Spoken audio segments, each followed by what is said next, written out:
So I'm originally from a small town in Alabama.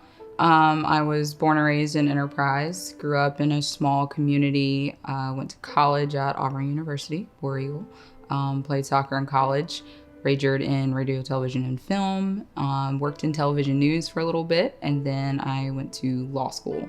And now I work here in Pensacola as an attorney. Freedom Group would have been in the spring for me. That's the semester that I joined, but I was thinking about it probably in the fall. And I say that because Brittany Simon, I was in Brittany's girls' time group on Friday nights, got extremely close to her and other girls, and Brittany said that her and Ashley Ladd were going to be doing a freedom group in the spring. I mean, the word freedom in and of itself, you realize that that's gonna unpack some things that you may not quite be ready to unpack. I was a little nervous at first, but then I realized all those feelings are so silly to have based on the same feelings that you have in any other small group. A little nervous the first time, but then you just come to realize that these are young ladies who struggle with things just like you do. In fact, I mean, I remember specifically there is a chapter in the Freedom book on forgiveness.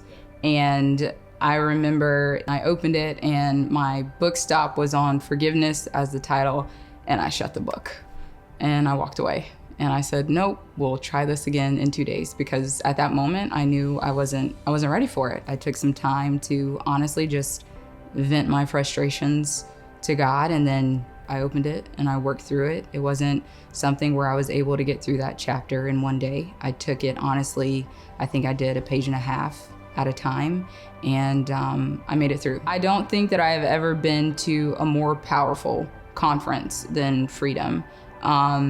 I cried, I know for a fact, the first 3 times that I went up there. And every time that I went up there, it wasn't on emotion, it was the Spirit of the Lord, because it was very interesting. Every time that I went up there and met a young woman who prayed for me, who didn't know me, but they were able to talk to me and to empathize with me. And every time that we had a different topic that we addressed, they had gone through it as well. And it was one of the most powerful things that I've ever done, is to confront the beast that, you know, you've had some issues with before, harboring some feelings that you knew you had to work through. And Freedom essentially made me work through it, and I'm so grateful that it did.